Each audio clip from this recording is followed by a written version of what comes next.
Shah, senior vice president Geojit financial services, उनसे बातचीत करते हैं। बाजार की चाल और दशा दिशा जहां जाती हुई दिखाई दे रही है। गौरांग, स्वागत है आपका कॉर्पोरेट कनेक्शन में। और क्लियरली सेंसेक्स 80,200 के ऊपर फिलहाल, लेकिन बैंक निफ्टी जो कि हम देख रहे हैं अभी फिलहाल हम देख रहे हैं वापस से 53,000 के लेवल्स पे जाता हुआ, लेकिन कमोबेश वो दायरे में ही घूम रहा है। इस पूरे पैक में अब आप बताएं आपकी चॉइस कहाँ पर होगी? बैंकिंग क्षेत्र, पीएसयू और प्राइवेट, दोनों में मैं आपकी पिक्स जानना चाहती हूँ, और साथ ही बाजार की चाल जो कि ऊपरी लेवल्स पर मुनाफा वसूली की ओर थोड़ा सा दिखाई भी देता है। बहुत बहुत धन्यवाद कविता। आपका प्रणाम सभी को और शुभ दिन हमारे तरफ से। तो मेरी हमारी सोच और विचारधारा में परिवर्तन काफी समय पहले हुआ था, जब पूरा जो सरकारी बैंकों का जमावड़ा है वहां पर नीतियों के आधार में परिवर्तन हुआ और काफी बैंकों का विलय हुआ एक बड़ी बैंक के साथ। और उसके पश्चात कविता हमने देखा है कि निरंतर नतीजों में आपको तिमाही दर तिमाही, छमाही दर छमाही, साल दर साल सुधार होते हुए नजर आता है। तो और वित्तीय क्षेत्र, हम ये यहां तक भी कहेंगे कविता कि आपके पोर्टफोलियो का एक बहुत ही महत्वपूर्ण हिस्सा या अंग वित्तीय क्षेत्र होना चाहिए, जहां पर कुछ चुनिंदा सरकारी बैंक, कुछ चुनिंदा निजी क्षेत्र की बैंक और मजबूत एनबीएफसी डाइवर्सिफाइड हो, माइक्रो फाइनेंस कंपनीज हो, स्मॉल फाइनेंस बैंक हो, या फिर हाउसिंग फाइनेंस कंपनीज हो। और ये पूरा एक छोटा सा आप मॉडल पोर्टफोलियो जमा सकते हैं। सरकारी बैंकों में जो पसंद आता है वो है state bank of India, PNB, bank of Baroda, Indian bank जैसी नाम है, कैनरा बैंक जैसी नाम है, पसंद आती है। निजी क्षेत्र में पहले चार नाम तो है ही खरीदारी की सूची में, एचडीएफसी, एक्सिस, आईसीआईसीआई और कोटक। और एनबीएफसी में एल&टी फाइनेंस है, बजाज फाइनेंस है, श्रीराम है, चोला है, एम फाइनेंस, इस प्रकार की एनबीएफसी पसंद आती है। और हाउसिंग फाइनेंस में दो नाम है, कैनरा बैंक और एलआईसी हाउसिंग फाइनेंस। तो एक अच्छा सा आप मॉडल पोर्टफोलियो वित्तीय क्षेत्र में खड़ा कर सकते हैं। तो यहाँ पे ओवरऑल बैंकिंग पर आपका ये व्यू बनता है, बट उसके अलावा डिफेंस बैंक की काफ़ी खबरों में भी है, और सीमेंट क्षेत्र में आपकी कवरेज कहाँ कहाँ पर होगी, गौरांग?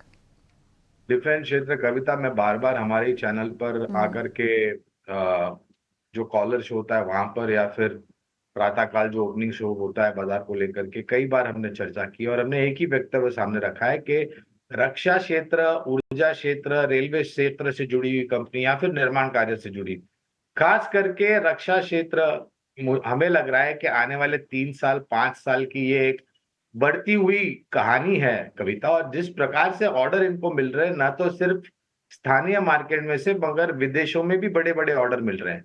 और ये सिर्फ मात्र 3 महीने या 3 हफ्ते या फिर 1 साल की बात नहीं है कविता, ये आने वाले 3 से 5 साल या उससे ज्यादा की बढ़ती हुई कहानी है, ग्रोथ स्टोरी जिसे हम कहते हैं। और कई बार लोग हमें पूछते हैं कि एक ऐसा क्षेत्र बताइए जहां पर हमें ऐसी कंपनियां मिले जहां पर हम निवेश कर निश्चिंत रहे और हमें हमारे निवेश के ऊपर अच्छा खासा मुनाफा भी मिले। तो ये क्षेत्र है जहां पर आपको ये ग्रोथ स्टोरी आपको मिल सकती है। सीमेंट क्षेत्र में आपने प्रश्न पूछा है, तो सीमेंट क्षेत्र में हमें कुल मिलाकर के 6-7 कंपनियां हैं, लेकिन मैं 4 कंपनियों के नाम लूंगा यहाँ पर।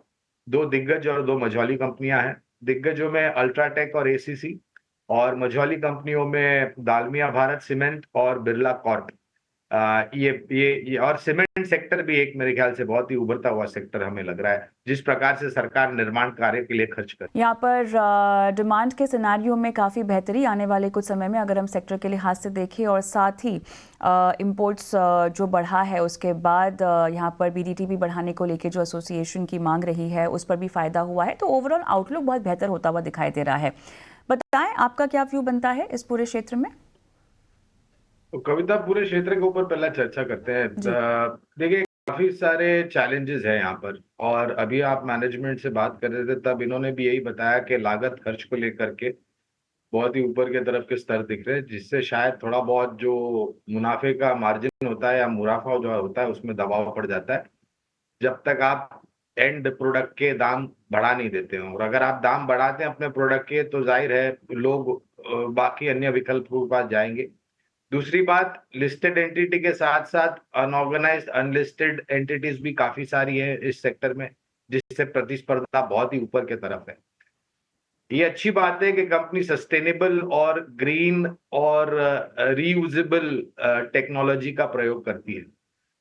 लेकिन उसका भी एक खर्चा भुगतान आपको उठाना पड़ता है अगर आप इस प्रकार की टेक्नोलॉजी यूज करती हैं तो।